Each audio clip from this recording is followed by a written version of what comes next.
This is Rob Tebbutt for Boxing Social. Delighted to be joined today by the WBO Super Bantamweight Champion of the World. It's Royal Storm, Isaac Dogboe. How are you, Isaac?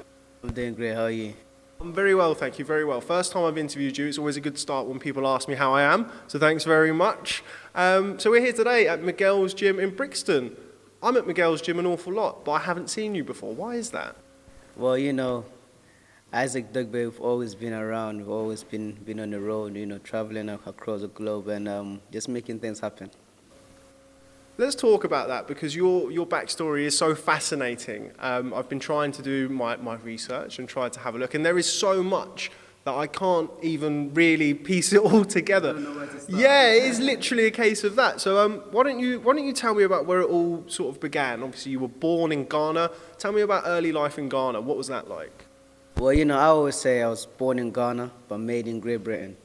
And boxing started here in Great Britain. You know, my father got me into boxing. And I think when I left Ghana, I was about 8 years old. You know, when I came, and then I think around about 14 or 13, I got into boxing. My father got me into boxing. And in my first year of joining an amateur club, Fisher Lodge, I won the first national title for England, and then I went on to win 3 more national titles of England, and I joined London TA and Army Boxing Club, you know, and then at 17 years old, the youngest in London 22 Olympic Games for Ghana. So there's all of that by the time you were 17. Most people there's sort of like a whole career's worth of stuff. So when you lived in Ghana, I mean, somebody I sat down with fairly recently is your cousin, Joshua Boatsi, which is again something that I'm sure a lot of people who are watching this interview don't actually know. You're cousins with unbeaten light heavyweight sensation Josh Boatsi, aren't you? Well, you know, it's true. Josh is my blood cousin, and I mean, it's in the family. You know, we come from a warrior family. My father, you know, is an heir to a throne in Ghana, and that's the Togbi Badu Royal House of Anyako. So we come from a bloodline of warriors, and Josh's grandfather was one of the kings. He was on the throne that my father will be inheriting. You know, that's a throne that protects the paramount king. That's my grandfather's cousin, Dogboe Asiri III. So yeah, the fighting spirit is there. So now we have to. There aren't any more tribal wars to be fought. So we have to channel our energy and everything into the boxing. So you're royals who like to fight? not in that way. Not in that way. Royals who like to show their strength, but in a constructive way. I understood that. Talk to me a little bit about life in Ghana when you were younger, before you started boxing. Now, one thing that your cousin Josh Boatsi told me, which was quite strange to hear. I sort of said to him about growing up in Ghana and what was it like, and he told me that one thing that he can remember about Ghana is that dogs always were outside. He said he had a dog his whole childhood and he never once saw it come into the house. Tell me something different other than about dogs being outside the house, about your time in Ghana. What do you remember about that time before you moved to the UK? You know, I was very young when I moved to the UK, and I mean, well, when you're a child, there's nothing you can really experience or anything. You wake up early morning. If you're not in school, you're just playing outside. You know, you come back, you have to do your schoolwork and things like that. So it was more or less like, you know, I have a big family, and we're always like surrounded by a lot of families, you know, and extended families. Everyone come to my grandfather's house, and yeah, it was great. It was great. What was it like moving to the UK? Obviously, I've lived in the UK for my entire life, so I don't know the change in culture or retaining another culture from another background and moving to a new one. So how was that? What was that like for you? And sort of how have you retained your Ghanaian heritage and your Ghanaian way of doing things, but also obviously added stuff that you've picked up while you've been over here? You know, it was great. You know, it's always like coming here, you build a sort of foundation, you know, and it's like you learn the new things. Like you go to a place as a child and then you grow up to be a man. You know, so coming here to be with my father, My brothers was also really exciting. I was very excited about it, and having the family, in London, and so I always felt great. I always say that the Queen and Country has done great to me. Going to school and experiencing new things, and it was great. And getting into boxing. I think at some point I joined a cadet, and then I joined a football team, and then finally we switched to boxing. So it's been exciting. What was it that made you switch to boxing? So you've gone from cadets to football and then ended up boxing. What was it that attracted you to boxing? It's not your usual sport, getting punched in the head. Excuse me. Boxing came as a result of my father introducing it to me. Football really wasn't going too well because of my height, for one, and two, my father said I was just too strong on the field, and I just kept running, kept running about. When I barged people and they fall down. So he thought, what, let's try boxing and see how that goes. At first I was like, boxing, I wasn't really sure, but he convinced me to take it up, and then we started it, and then we just from then just kept on just climbing up the ladder. And after winning my first national title, I had a South London Press. They did an article on me, and it was great. And the community has been great to me. And every time we're training, you see a lot of people come to the park, Kennington Park, and then they'll encourage us to keep training.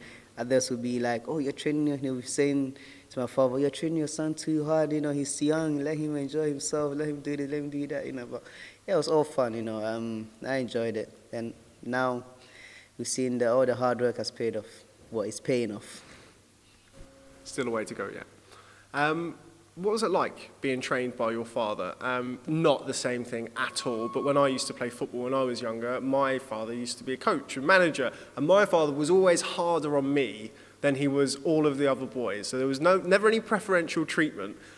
Did you get a sense of that with your father? Did you feel that he was always probably harder on you and came down more on you because you were his son than maybe another coach would have? I think so. I believe so, because but the thing with my father is that whoever is around you, he treats you the same way, because he knows that boxing to a certain level is dangerous in a way. But then every sport is dangerous. You can get injured in any sport that you're doing. So what he says is that you have to give your 110%. You have to make sure that you train the body in a way that once you're in the ring, you have no second thoughts.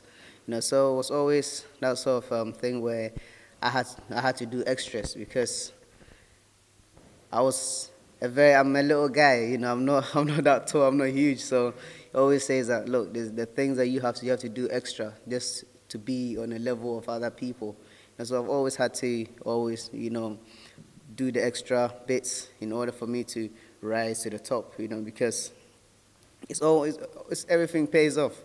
So I'll wake up early morning, my father and I will go for a run, then I come back, get ready for school, and after school, I come back, we go and train in Kennington Park. And after that, go to the boxing gym. When we come back quickly, I do my schoolwork and things and go back to sleep. So he told me about the importance of sacrifice, about forgetting about friendship and things like that. Just focus. He set a goal. That was for 5 years, to see where I was going to be. That he was gonna get me. He's gonna get me to the Olympic Games. So I think it was about 3 years, and then I was in the London 2012 Olympic Games. So listening to him also paid off greatly. So it seems that from an early age it was boxing for you. Was there particularly a time or something that happened where you thought, right, this is what I want to do? Did it come very early, or was it something that you had to warm into and think, right, okay, this is going to be me for the rest of my life? Well, not really. Nothing really happened. It was just my father has a philosophy that all his children, everyone has to do one sport. And because we have a lot of time on our hands after school, so you have to utilize your time, utilize all the time that you have. So channeling the extra energy, into boxing or into something constructive, that's essentially one of the most important things, So he was able to get me into boxing, and yeah, he just took it from there. Now, we've mentioned the Olympics. You went to the Olympics at 17. I can't really remember what I was doing at 17, but I certainly wasn't going to the Olympics. What was that like to go to the Olympics at such a young age? And tell me about the decision to go to the Olympics. I mean, could have been forgiven for going an extra 4 years later. You could have gone to Rio, which is, 4 years. You'd have been 21, which is still a perfectly good age to go to the Olympics. Why 17? Well, I was in Team GB development squad, and I was supposed to. They asked me to wait for 2016 for Rio, But then 2012 was happening in London, So it was that sort of energy and fire that, look, I've got to be part of this great historic event. And I had the opportunity to represent Ghana, in the Olympics, and I had to fly out to Ghana to do it just for your inclusion. And God being so great, I made a team, and I won at the qualifications. I had a silver medal, and it was great. I mean, the 2012 Olympic Games, I had a horrible experience, but that's an experience that will carry me throughout, my training towards every preparation to a fight. Let's just talk about that, because you did have a terrible experience. By all accounts, you were on the wrong end of some judging, which unfortunately seems to be quite normal in amateur boxing. What was that like? What was that like, that experience? I mean, you said it's London, it's vibrant, you can't wait to go out there, and then you get something like that happens in the first round or in your first bout. I mean, what was that like? I mean, going into the Olympics, I remember when I qualified, I saw all the articles that were written from my school, from the community, South London Press, and Lambeth, they also wrote articles online and everywhere.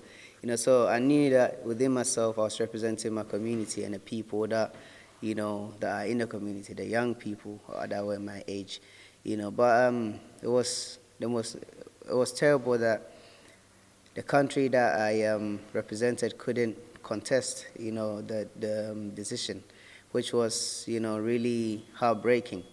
And I mean, there's nothing.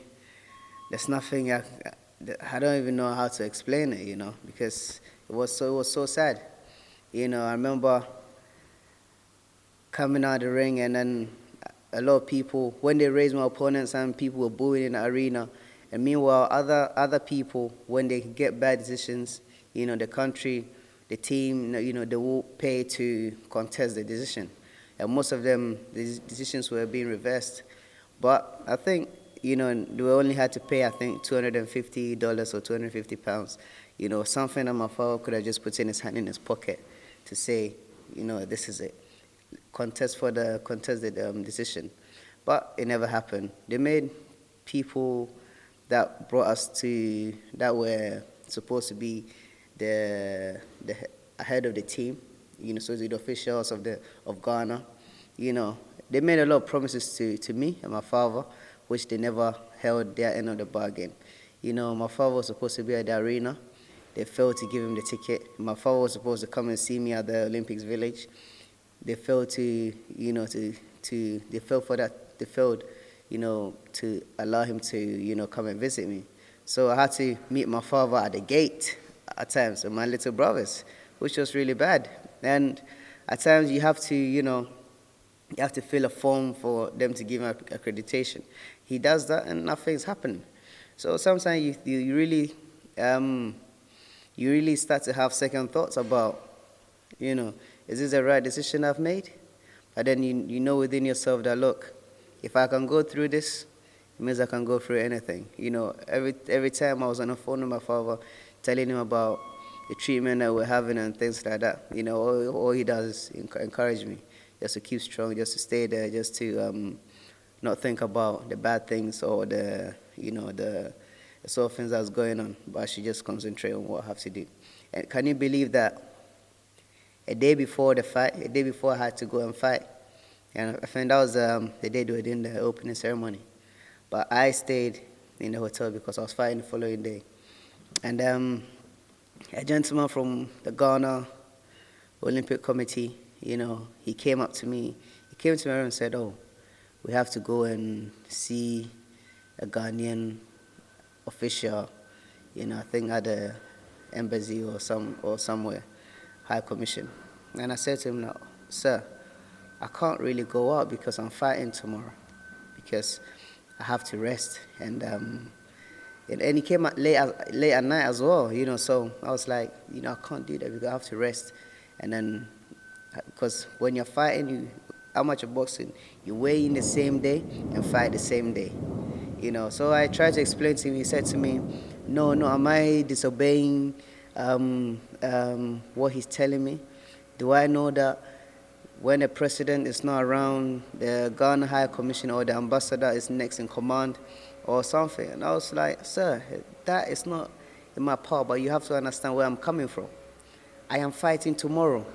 I need to rest. I cannot go to a party. If they're hosting a party, I cannot be at the party because I am fighting tomorrow." So this gentleman said to me he's going to sack me from the Olympic Village. He's going to sack me from a team. And I said to him that, "Look, there's nothing I can do. If that's your decision that you want to take, I leave it in your hands." So after I called my father and I said to him, "Look, this is what's happening. This is what I'm being told right now." And I was in the changing room, and my father I spoke to my father, and then everything was all right. He calmed me down and he spoke to me. He told me that I shouldn't worry about it, but I should just stay put. So yeah. And then the following day I went to fight, and bad decision. So I guess sometimes going to the Olympics, qualifying for it was a blessing, but my experiences, prior to it, was more or less like a curse, but it's something that we will carry with us, for the rest of our lives, and yeah. When you're so motivated, when you're so excited to go to the Olympics, you're 17 years old, you're still very young, and then you have that experience, it doesn't go the way that you want it to go, you get a bad decision, all of the stuff that leads up to it. Was there any part of you did that motivate you to push you forward, or did that deflate you? Did that make you sort of question your path in life? How did you handle that? I couldn't imagine how I would have handled that at that age. When I lost, or I should say when I didn't get this decision, I remember, being in my hotel room for like 3 days, and man, I cried from the arena till I went into my room. And I remember not leaving my room for like 3 days until, I called my dad, and he came to get me. And yeah, it was really horrible. But one thing that my father did was he entered me into the London, into the senior ABAs, elite ABAs, straight away. And I fought at, I think, 2 weights above. I think at 60 kilos, lightweight. And I won it. So it really kind of like put me back in the zone, in the groove that, having all that experience in the Olympics, we channeled everything into the training. And remember when I came back to Miguel's boxing club, and we were training, I felt vicious in the ring and everything, so it kind of like put that extra fire in you that, you always say to yourself, this is not going to happen again. So now every time I'm training, I have it at the back of my mind. We take the decision in our own hands. We have to go out there and do what we have to do. We train extra, we have to always make sure that I'm not going to listen to whatever anyone is saying, but just listen to the instructions that my father has given me. Just listen to one voice, because my father gave me specific instructions as to how I should fight my opponent, because the guy was very tall, And he said to me, I have to close him in. I shouldn't be moving around. I shouldn't fight on the back foot. So first and second round, I just went out there and engaged him. I was staying on his chest. I was just hitting him left, right, and center. And last round, the coach said to me that, look, you've won the fight already. So start moving around, start running away. And, I listened to him, and that's what really cost me the win. And after the fight, after me leading first round and second round, third round came, they said I'm losing by 1 point. So it was just, I believe that in every successful story, everyone has to go through some sort of adversity. And that was one of, the darkest moments that I ever faced in my life, yeah. Talk to me about the decision to turn pro.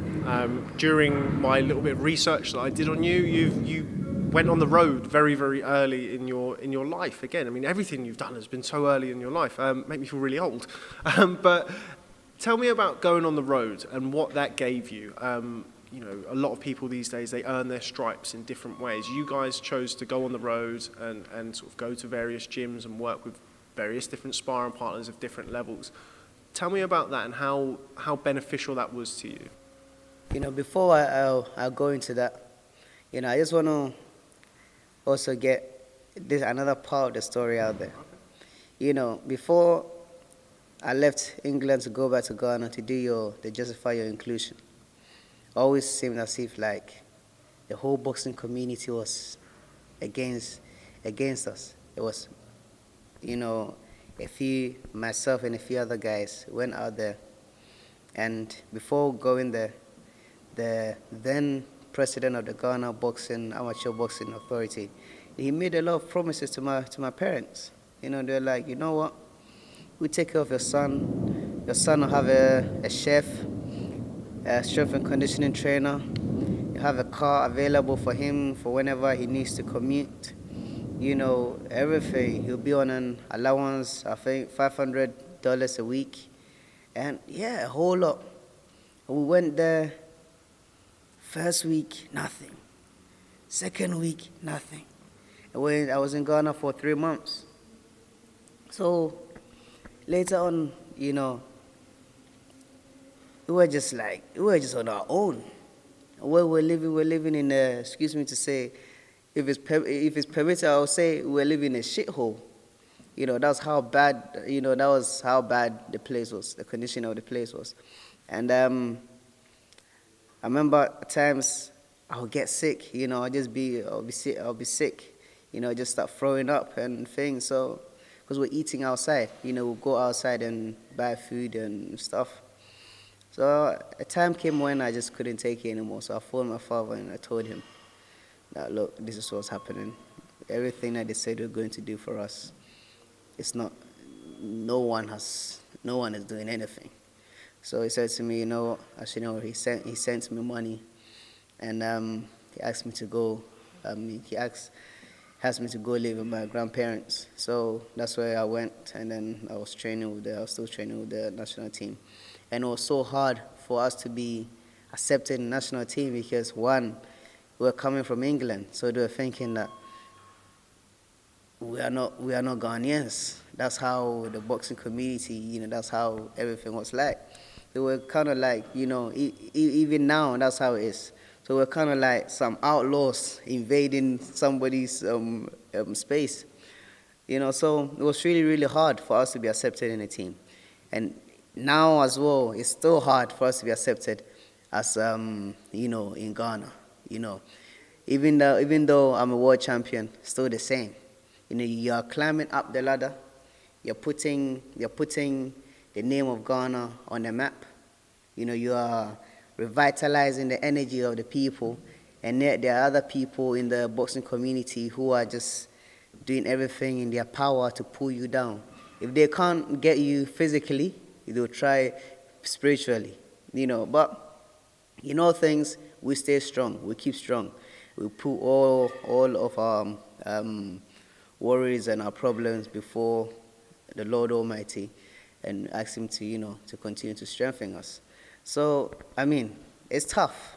It's tough out there because sometimes you think to yourself that, there's a saying that goes that if someone is falling, maybe instead of you to try to help him, you should leave the person, or you should rather help him get knocked out more, which is crazy, because that's how it feels like. But you're trying to do something positive, but rather they want to, they don't want to change. They don't want to change. They want to keep declining. They want to.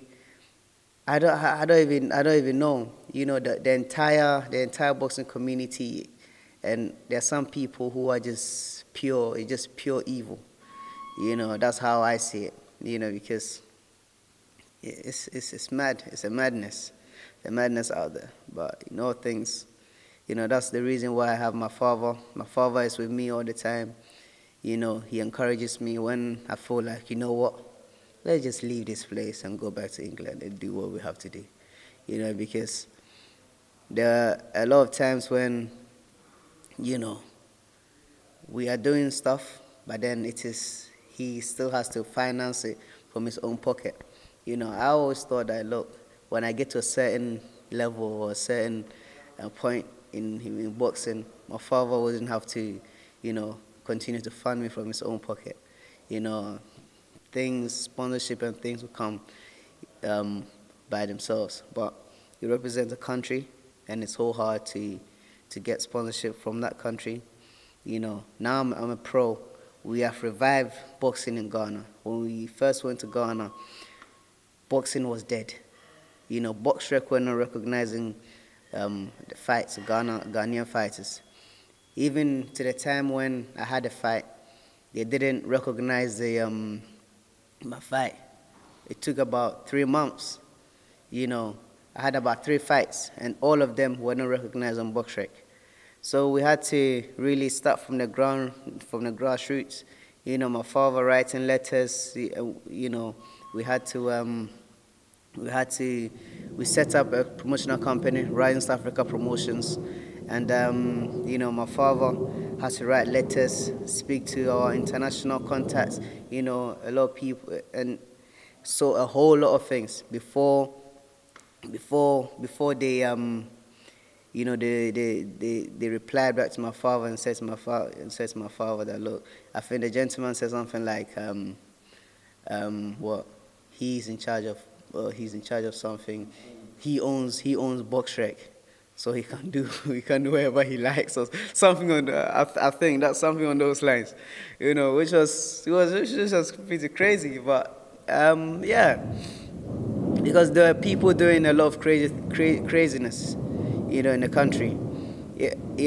Someone may lose a fight, and then they'll try and say that they'll tell BoxRec, oh, this person won the fight. They have things that they talk about. I think ghost fighters or something in those like, and it's so many craziness. But now, and then the administration also changed, so you can tell there were 2 people. The new guys who were trying to make the things right, and then the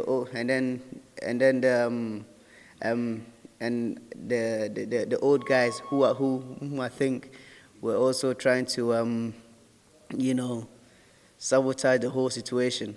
So it was pretty mad. But we're able to. My father spoke with the BoxRec people and said to him that, look, there's a new administration, so these things are not things that are supposed to be happening and stuff like that. So little by little, we're supposed to change. You're supposed to change their mindset, how they thought about Ghana fights, fighters and promotions and things like that. So we've made a lot of progress, and we believe that we are putting Ghana boxing back on the map. People are starting to enjoy boxing once again. So it's interesting you would say that, because you're somebody who strikes me and certainly I've seen your ring walks, and I've seen you fight and stuff like that. You strike me as somebody who is still very much entwined with your heritage, your Ghanaian heritage. Going back to Ghana and feeling that way, how does that make you feel? Having people, question who you are and question sort of your alliance or things like that. How does that make you feel? I believe that in order to have a solid foundation, your roots has to be strong. Like I said earlier, I was born in Ghana, but I was made in Great Britain. This is where life actually started for me, in terms of boxing, in terms of my upbringing and everything. So going back to Ghana, I believe that you have to also pay your dues in a way that you have to also do everything in your capacity, in your small ways, to also encourage the people, to let them know that, okay, I've been there, I've seen many things, great things. So let us also try and I've come back. I'm trying my best to also give whatever I've learned over there to also bring it here. So let's also try and learn from my experience, from the great things I have also achieved or acquired, from Great Britain. So it's always great to have that balance, Whenever I fight in Ghana, or all the times I was fighting, we had a great support from the British Embassy, British High Commission, and the ambassador, the previous one, and the current one. And the previous one, Mr. John Benjamin, and the current one, Mr. Ian Walker. Everyone, they come in their numbers. All the embassy staff, they come and support us. They come and look. So, and the American Embassy as well. So all these people, all these diplomats, they come and they support us. And then they see that, okay, what we are doing is different. But before, it wasn't like that. So we have brought a different flavor altogether to the Ghana boxing. And it's just in the hopes that people realize that, look, this is what we are doing. Other people can learn from it. Right in South Africa promotions, we've set a certain standard. And we are changing the mindset of the people, trying to make them understand that boxing isn't for people who are dropouts or for the less privileged. Boxing is a disciplined sport for everybody. It's an art that everyone can enjoy. Doctors box, lawyers box, intellectuals box. Anyone can do boxing. But you just have to set your mind to, you have to work towards it. You have to stay disciplined. So this is the message we're trying to carry across. And with the help of everyone, all the high-profile people who come and support us, it's great. It's awesome. It also shows a different flavor. It shows that, okay, now people are beginning to understand that, yes, what these people are doing, the message they're trying to get across is getting across. You have the likes of the diplomats, like I said earlier, the British ambassador. You have ministers. You have, ex-presidents, who come and support you, who come to the boxing arena to watch boxing fights. Before, it wasn't like that. So you can see that we are blessed. We have achieved the goal that we set of ourselves. That we have to change the mindset of the people, for them to understand and for them to know that, this is a sport that can be enjoyed by anybody at all. What's it like fighting in Ghana? From the fights that I've seen of yours in Ghana, it looks quite an atmosphere. It looks quite different to what I'm usually accustomed to seeing over here. Tell me about that. It's very vibrant, very colourful, very loud. Talk to me about that. When I'm fighting in Ghana, oh man, it's a sight to see. It's really a sight to see. Like we were talking about earlier, I come from one of the royal families in Ghana. And whenever I'm fighting, a lot of people travel from many places, far. They come in their numbers, in buses, to come and support us. And I'm always humbled, I'm always privileged that the people who didn't even like boxing, who never really used to be fans of boxing, they're enjoying boxing. Or because the Rising South Africa promotions, they have set a different standard. They have added a different flavor to boxing, and the standard now is high. You see, so when I'm fighting, it's raucous. It's oh man, it's something else. So I think my last fight in Ghana, I remember that in the arena was even too small. The amount of people that came, what I was told was, I remember walking out the changing room, and then I look up and I see it's an open arena. So I look up and I see people on top of the roof, and I think to myself like, whoa. And then so later on, I was told that there were even more people outside of the arena than the people that were inside. And they had to call in reinforcements. They had to call in police and the military to come and control the crowd because of the amount of people that still wanted to come in the arena. So it was great. Now we've changed the face of boxing in Ghana and Africa as a whole. And it can only get better. We can only keep raising the standard. And Rising South Africa Promotions, they've done great. They've done a hell of a job. And now other promotional companies too are trying to also level up, which is really great, because there are a lot of talents out there.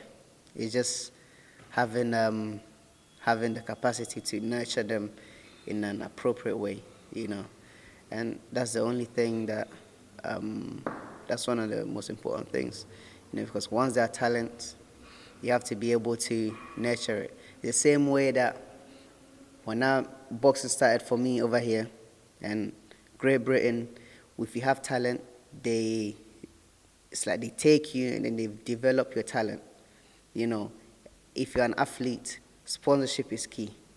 When you have sponsorship, you don't have to think about, you don't have to do anything outside of the sports that you're doing or anything. All you have to do is concentrate, focus on the task ahead, train, and just make sure every time you go out there, you're going out there, you're coming back with a result. So if you look at some of the great athletes like Anthony Joshua, he doesn't have to think about, I've got bills to pay, I've got that to do, I've got this to do, I've got that to do. All he has to think about is there's a fight ahead of me. I have to focus on the fight. I have to train hard. Everything just has to concentrate about the training and the fight. And then in the end, he goes out there, he knocks the guy out in round 1, and he comes back. It makes the sponsors happy, But if you are operating from a country and they can't support you through sponsorship, and always you're thinking about, man, this is the bill I've got to pay. Debts, that can derail you from your focus. So remember there's we had one fight that put us in a position to fight Caesar Warriors. That was Javier Chacon. Prior to the fight, we were a big company, said they were going to sponsor us. We did all the paperwork and everything. And then I think it was about 2 days before the fight, people came up with something else and said, no, they can't sponsor us. In 2 days, and the opponent and everything, my father had already, got a lot of things on credit, knowing that, when the sponsorship money comes in, he used that to pay off these debts and stuff, So opponent is in, his team are in, officials are in. We flew Tony Weeks in, and some other officials from South Africa, others from, many Mexico, and many places. And I think Chacon had he came from others from Argentina, so all these guys are in, and then 2 days before the fight, the company pulls out. And now the show must go on. So now, whether you want to cancel the show, you still have to pay for them coming. You still got the debts to settle. So there's no going back. You have to carry it through. So God being so great, the ex-president, J.J. Rawlings, my father contacted him, and then, he contacted the president of Ghana, President Akufo-Addo, and he asked him to, to assist us. So the president, paid for the pairs of Javier Chacon, the flights, and yeah, the show went on. So then after that, even we still had other debts to be settled. And then the next fight came. Cesar Juarez. Cesar Juarez's fight, we had to send $117,000 to the WBO, to the WBO to hold in trust, because they thought that, look, they're coming to Africa. There's no guarantee that they might get paid, so the WBO had to hold the money in trust. So my father, I think we were given 72 hours or 48 hours. He had to wire the money from Ghana to the WBO in Puerto Rico. It was done, And now, this money that my father had to borrow from friends. And you see, the great thing that always happens is that every time my father needs something and he goes to someone to borrow him something, they do give to him. And the cost of the show, they do borrow the money to him. And the whole cost of the show for Cesar Juarez's fight was about $270-something thousand US, which is an outstanding debt.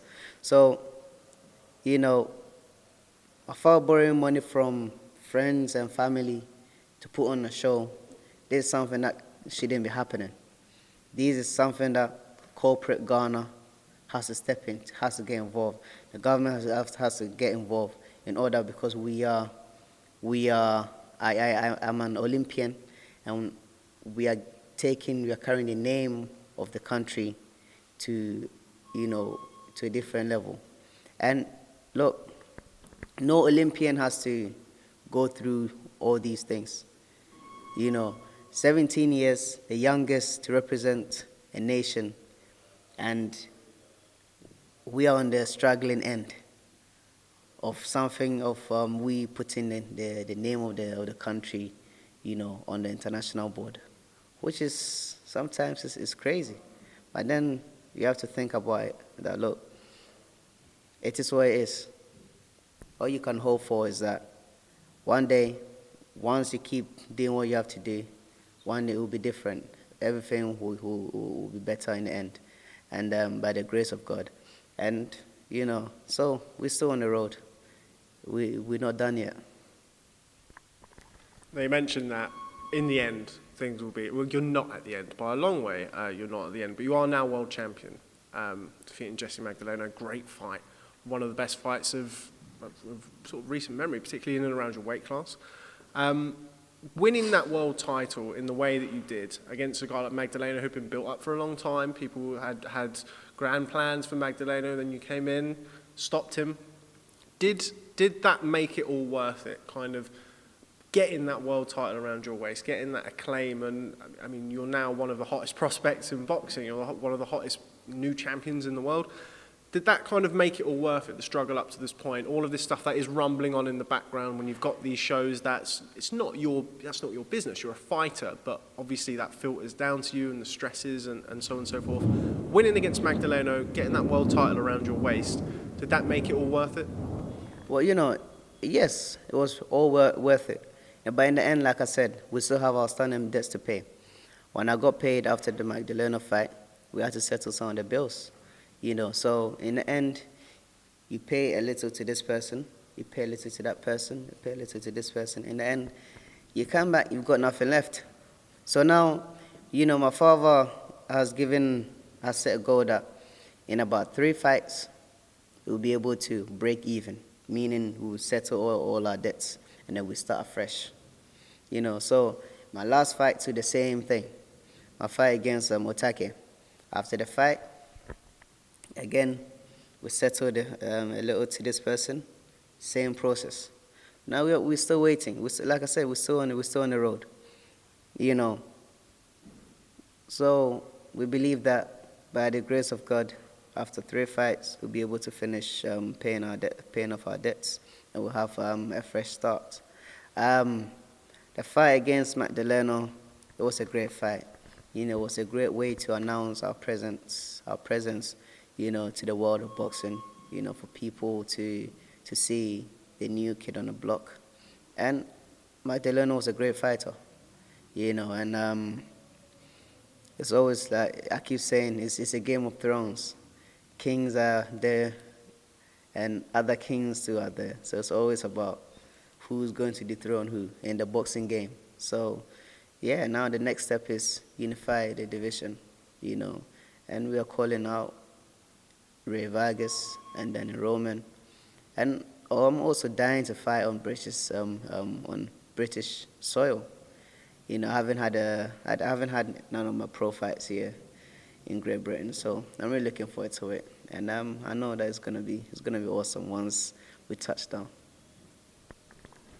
Now, something that we were speaking about quite a while ago now, it feels like, was kind of like your life on the road, as when you were a young pro and you just turned over. One of the first times I'd really heard about you was when you'd been sparring with Carl Frampton. Tell me about that. How old were you when you started to spar with Carl Frampton, and tell me about that experience and how that has helped you. I think I was about 15, 16. I was in amateurs, See, I was trying to ask my dad because I was so young, So yeah, I think I was like 17. Yeah, I was in amateurs, and then I was his chief sparring partner for like 2 years. When he fought Kiko Martinez twice, and then he fought Hugo Cazares, and I learned a lot from Carl Frampton. And I remember a time my father would come and pick me from college, during my long break when I have long free period and stuff like that. Come and pick me, and then we'll go and spar. And afterwards, he drops me back. He drops me back at college, and it was great, So, and then I went to turned pro in 2013. Excuse me. Then I went to I was in California. I was based in California for a while, and I used to spar with Santa Cruz and Oscar Escandon. Santa Cruz was a world champion in the WBC, and I used to spar with Escandon. Escandon too was, I think, the international champion or something along those lines. And then I went to spar, and I used to also spar with and then Freddie Roach called us to come and spar with Chris Avalos. And at the time, Chris Avalos was coming to fight Carl Frampton. So we went to Freddie Roach's gym, and we stopped Chris Avalos in, I think, about 5 rounds. Yeah. And I said to Fred, that, look, Chris, this guy going to fight Carl Frampton will knock him up. Because I didn't feel that, someone that was going to fight for a world title. And at the time, I think I was about 4-0 or 3-0 at the time. And it was just pure beating. He was bleeding across all the ring, and I just even felt pity. So I was like, you know what, but done. And then Maypac came when we were in Vegas. Went to Mayweather's gym. We did some sparring over there, and we just smashed some people out there. And then we had a call. Say Magdaleno wants to spar with you guys, because Magdaleno has been knocking out all his sparring partners. So we went out there. We were supposed to be doing 10 rounds, and in the 5th round, we're in the middle of the ring. Well, it felt like a world title fight. I'm not going back. He's not going back. We just going just pounding each other. And I think at the time I was 4-0. And he has had about, 21 fights and about 17 KOs or something on those lines. And Las Vegas, scorching sun. Oh my days, it was crazy. But yeah, we're in the middle of the ring, and in the fifth round, his coach said like, you know what, that's it. Listen, lads, this is not a war title fight. Let's call it a day. And yeah, and afterwards, I think there was a gentleman called Diaz. He came up to my father and just like, oh man, who is this kid? He reminds me so much of Azumah Nelson. Damn, he's so strong. Magdaleno has been knocking out all his sparring partners, and man, this one is different. And yeah, since then we became close. We're talking until the fight came. Isaac Dogboe versus Jessie Magdaleno. Now we're doing it for real. And yeah, it was great. It was great. It seems like that always comes up with fights nowadays, sparring rumours and sparring this and sparring that. Quite interested to pick your brain on that. So going into the fight, you'd already had experience with Magdaleno in the gyms. Was it different in the fight, or did the fight go exactly how you wanted to? Obviously, you were down in the first round, so I'm sure you didn't plan that. But as far as the rest of the fight went, was it a case of you already had the knowledge of him, you knew how to beat him already? Going into the fight, prior to that time in training camp and everything, all my father was telling me was that, look, at the time you were like 4-0, and that was the only chance that Magdaleno had in beating you, So, and he had about 21 fights, and he couldn't beat you, he couldn't knock you, he couldn't stop you. So there's no way that he can beat you now. You've gone stronger, you are technically sound, you are different now. My father keeps telling me that I haven't developed my man strength, even up until today. So, and I'm getting stronger and stronger every time. So, yeah, we just had to. My father had a game plan for him. And all I had to do was just listen. All I had to do was just listen. And we worked towards it. We'd already had a feel of how he fights. He was really quick. He was fast when we sparred him. And yeah. So going into the ring, we knew that we were going to knock him out. Like from the bottom of my heart. We knew we were going to knock him out. But we just didn't see the knockdown coming in the first round. So yeah, it's all part of it. But we keep saying that God is the greatest architect, And me going on the first round made the story even more interesting, because you feel like you go through adversity in order to achieve something great, And all the great people, they had to go through some sort of adversity to finally succeed. And we've had our fair share of challenges. At Magdaleno's one still was part of it. So it was great. It felt awesome in winning that title. I always say that we give all the glory to the Almighty God and the people that made it possible. My father, Top Rank, Bob Arum, ESPN, everyone that made it possible. All the fans who've been supportive of us, and all the prayers we've received from many people.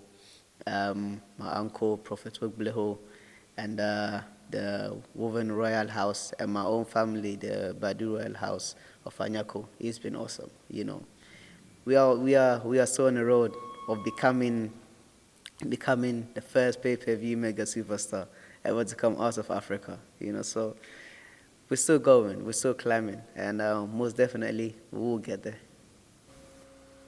Now you mentioned Bob Arum. Bob Arum has been involved in the sport of boxing, I think, since before my dad was born, probably. He's been around for so long. How did you get aligned with Bob Arum? You're born in Ghana, made in the UK, promoted in America. How did that come about? Promoted globally. It was through Rising Star Africa Promotions. After we beat Cesar Juarez, because Juarez was a mandatory challenger to Jessie Magdaleno. And when they were supposed to fight, and Jessie pulled out again. So They were looking for number 1 contender to fight number 2, so number 2 pulled out, and we said, yes, we are here to fight number 1 contender. So I beat Juarez, I stopped him in round 5, and I became the mandatory to Jessie Magdaleno. And yeah, when the fight came about, they sent the contract, and then in the contract, they gave us a 3-fight option, so that's how it came about. That's how our involvement with Top Rank came about. Now, they spoke with the Rising South Africa Promotions and said they want to extend the contract to 4 years. So, we're still waiting for. I'm with Rising South Africa Promotions, so we're still waiting for the decision from Rising South Africa Promotions. We've had our first fight of the 3-fight deal for Top Rank, and we're waiting to see what happens next. Now we just want to unify the division. Now, you've mentioned his name in this interview. Whenever anybody mentions sort of Ghanaian boxing, African stars, Azumah Nelson's name inevitably comes up, one of the greatest fighters from any country, but certainly the greatest fighter from Africa. Is there ever any part of you that kind of feels that you have to live up to his legacy? Do you see that as a benefit to you, or do you see it as a shadow or something like that? Well, not really, because Azumah Nelson is a legend, and that's a big shoe to fill, I'm just starting, I'm just a beginner, but I believe that with hard work we can strive and aim to do at least, just keep climbing, just keep working, He himself has said, I'm young and I can do great things in life, but I believe within myself that, in order to fill that sort of a shoe, it comes with a lot, and Azumah has done it. He's a Hall of Fame. Not many people can have that status. He's a legend. 10 years, a reigning champion. Come on, that's like you can't put that weight on me, man. So we have to just be humble, just keep working hard, and then let's see where God will take us, because we know we can do great things in the sports, but let's just keep working hard and see where God will take us. I understand that. I'm not trying to put any undue pressure on you. What's it like hearing that from Azumah Nelson, who is such a legend, and hearing him say these nice things about you, and sort of, I don't want to say, passing the torch, because obviously he fought a while ago, but like having that kind of boost from him. What's that like for you as somebody who's still very much at the beginning of your career, even though you're world champion? It's encouraging. It's very, very encouraging, Every time that I've been around him, all he says is words of encouragement, and I believe that, he always says that, look, you are a great young man, you're a great fighter. But one thing I'm going to tell you always is that always keep your hand up.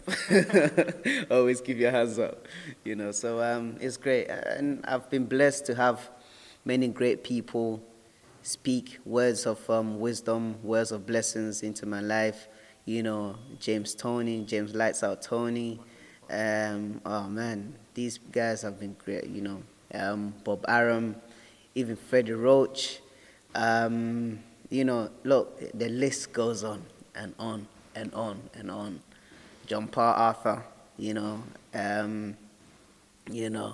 Presidents, ex-presidents, ambassadors. Look, oh man, kings, queens. It's amazing. Look, I don't know. I'm just blessed, and I'm very, very humbled by the love and, all the blessings that people keep wishing on me. And I believe that the only way is up. You just have to, like I said, just have to keep working hard and just keep praying to the Almighty God to continue to hold us on this journey and just to keep on working on the journey. And I believe that it's not by my own strength. I always say it's by the strength of the Almighty God. He's the one that makes all things possible. So he's the one that we always give glory to. Yeah. That's something I probably should have brought up when you were talking about them, but I'd like to pick your brain on Carl Frampton, Leo Santa Cruz. It's one each between those guys. Firstly, your thoughts on their fights that they had together, and secondly, who would you be picking if they fought again in a decider? Look, I'm a big Frampton fan. I see Carl Frampton as a big brother, you know. It's one each, maybe a third. You know, let's make it a thriller. So it'll be great. But yeah, like I said, Frampton, I see Frampton like a big brother, and I'm sticking with Frampton, yeah, for the third fight. Either of those potential fights for you in the future? Maybe with Santa Cruz, but not Frampton. Nah, you know, like I said, I see Frampton as a big brother. You know, even recently, we spoke, and then look, he's looking great. He looks in great shape, and he's waiting for another cracking fight ahead of him, and he's doing great. I mean, he's also getting to that legendary status. You know, he's done great to boxing, and he's a real credit to his home fans. That's Ireland, and even to the world of boxing. You know, he's done great. He's achieved so much. You know, these are sort of people that we are also aiming to learn from them. We're also aiming to replicate, you know, the things that they've done in the sport. Now, I'm sure I know who you're going to pick, but I'd like you to break down the fight that's done. Still waiting for a date and a venue between Carl Frampton and Josh Warrington. How do you see that fight going? I think Frampton has everything to stop Warrington, you know, and Warrington, he's a world champion, right? Yeah, he just won the title, so I think the fire is still there, but Frampton, he just keeps getting stronger. You know, people might think that he's growing, but trust me, you cannot count, you know, count him out. Frampton is really strong, and I know that he's gonna be the man. You know, now he fights more technically. He fights with his head rather than with his strength. The strength is there. I think he's just gonna pick him off, and who knows? He might stop Warrington. Now, where do you see your path going after your recent win over Hidenori Otaki, spectacular first round knockout? You did one of the best post-fight interviews I've seen. I love it when people talk into the camera. It's really good for me because I make a good thumbnail out of it. But it was one of the most engaging post-fight interviews. You called out Daniel Roman, called out Ray Vargas. Are they realistic fights for the short term? Are they fights that are going to have to build? What do you see in your immediate future? Where's next for Isaac Dogboe? Well, you know, our next aim is to unify the division, and like I said, we want Ray Vargas and Danny Roman, and the aim is to go up to 5 to 6 weight divisions, to be a 5 to 6 weight division world champion. You know, I believe that those fights will. We want it to happen right now. You know, that's a fight I want right now, before any other thing, before moving on to featherweight. You know, so I mean, I believe I was thinking that it would be great. It will be the Roman fight will be the one that's easy to be made because it's signed to Eddie Hearn, and we could make the fight happen here in Great Britain, which would be awesome. And yeah, we're just ready to go. It will be the homecoming for Isaac Dogboe. You know, people will love it. People around the world will love it. You know, pay-per-view. People pay to come towards this fight. People pay this. People pay towards the fight, and it will attract a lot of viewership. You know, worldwide attention. You have two great champions, Daniel Roman, a great Mexican champion. This guy can't fight. He just likes to come forward. I saw his last fight, and he just demolished the guy. So it will be great. You know, Ray Vargas, another cracker, tall and rangy, but he can fight. You know, the world want to see these fights. You know, because champion versus champion. It's more or less like, how do you call it? Mano a mano. So it will be great, and these are the sort of things that people want to see. They want to see great fights. They want to see exciting fights. They want to see two young men, go at it in the ring, make the weight division exciting. TV wants to see exciting fight. They want to see two guys who just come and fight, who just want to come and just, it's like watching the gladiators, They want to entertain. People want to see they want that adrenaline, excellence.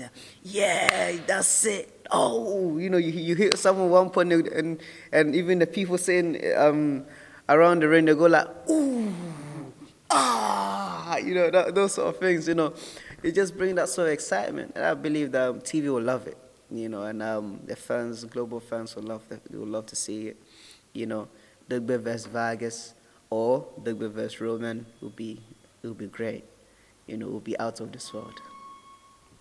Now, you mentioned wanting to become, or your plan to become, the first pay-per-view superstar out of Africa.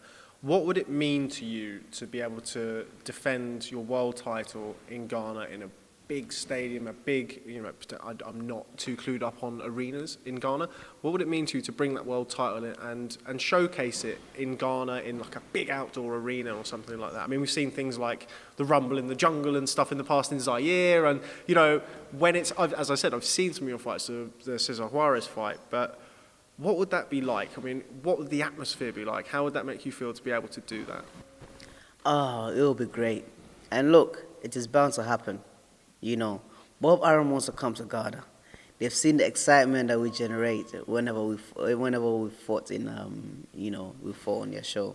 ESPN wants to come to Ghana, but it's all to do with the government of Ghana, corporate Ghana, sponsorship.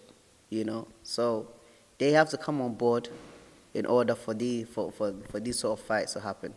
Muhammad Ali and George Foreman, Rumble in the Jungle happened, in Africa, So remember, the government of Ghana, they have to come up with something in order for the top rank, top rank to be able to come. Remember, you have to remember Zaire. The government put a lot of money into the fight, and it was a great fight. It's a historic fight. So let's repeat that history once again. But this time, not in Zaire, but this time in Ghana. And have two world champions coming together. It will be great. It will be awesome, and it will be a fight for people to remember. That will be remembered for many, many years to come. And but like I said, the government of Ghana has to step up. Corporate Ghana has to step up, because Bob Arum wants to come to Ghana. They are ready. Top Rank and all their staff are ready to come to Ghana. ESPN is ready to come to Ghana.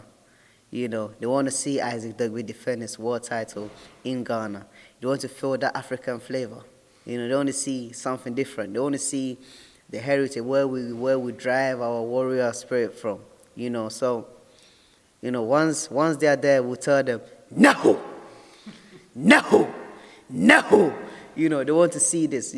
So, yes, right now, all we can say is, the government of Ghana, it's over to you. Now, I was going to come on to it later, but Neho, again in that post-fight interview after you beat Hidenori Otaki, that was just something to really behold. Tell me a little bit about Neho. I know John Dennon was here yesterday. I saw him in a Neho hat. It seems to be like a movement that's sweeping. I know what it means because I watched the post-fight interview. For those who haven't watched it, please do watch it. But tell our viewers what Neho means and what it means to you. Neho means to uproot. Something is on the ground where you have to uproot it. Just take it regardless, by force, by any means necessary. So every obstacle, anything at all that's in your way, you're taking it from the ground. And that's how we are That's what we are doing to our opponent. You know, we taking, we clearing all our opponents and taking charge of everything. You know, and yeah, it just can't get any better than this. You know, so once you see us in the ring, there's a way of calling the warrior spirit, the spirits of our ancestors. We are invoking their spirits, their war spirits. No, no, no. You know, we're calling their spirits to come. You know, it's time to go to war. You know, so let's go. You know, let's go and uproot everything in our ways. You know, let's just go and just clear everything.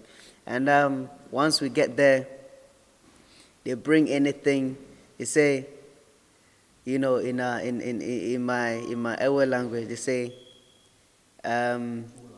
etu lasio dadaga meyina, elasio dadaga meyina, inchu oku melejiji fo, nyonu oku elelewe fe, formare mare wegbejimi lachi. No, no. It means that you bring a gun, you shoot, I'm going through it. You bring a cutlass, you strike me, I am still coming, I'm going through it. That a man's life, the life of a man is short, but the woman's life is long. So it means that a warrior finds glory in death on a battlefield, but the woman, you know, they live long. You see, so these are the warrior spirit that we carry with us. So when I step in the ring, every time I step in the ring, my prayer to God, one of my prayers to God is that I am willing to lay my life down in this ring, but I know that because you are with me, that's not going to happen. And I'm going to go in there and I'm going to knock my opponent out regardless. And once I step in the ring, I know that God has taken charge over every situation. His warrior angels have taken charge of the whole of the arena, you know. And the only thing I say is that I don't wish death for my opponent. I just want to knock him out. Let him stay down for some time until the count is over. And then afterwards, let him get up, let him be fine, and go to his family so that we all go to our families, you know. So once you declare yourself, you know, you give yourself up to God to take full and total control. You have nothing to worry about. You walk in a ring like a mountain, like a rock. You know, nothing can shake you. Nothing can shake your foundations or your roots. You know, and that's what we carry with us in the ring. Like I said, I come from a bloodline of warriors. My great-grandfather was in World War II. You know, he was part of the Gold Coast Regiment. And generations, they have fought wars, you know, many years. And right now, there are no tribal wars to be fought. So we have to channel our energies into doing boxing, into something constructive, you know. That's why boxing is a form of combat. You have to also try and teach other people, try and encourage the young ones coming up to channel their energies into a sport, into something, you know, to achieve greatness, so that one day we can also be in a good position and also help humanity, give back to society. Okay, well, Isaac Dogboe, this has been an absolute pleasure sitting down with you. The first time I've interviewed you, hopefully won't be the last. Just a final message, if you will, to your fans all over the world, Ghana, the UK, America, fans everywhere. What can they expect to see when they follow the career of Isaac Dogboe from here on in? You know, what I'd like to say to everyone is that they should continue to support Isaac Royal Storm Dogboe. It's been a pleasure, you know, to meet you, Robert, and everyone has been great to me. Look, our next fight, I think it could probably be in California or New York. But look, if it happens that it comes to England, it will be amazing.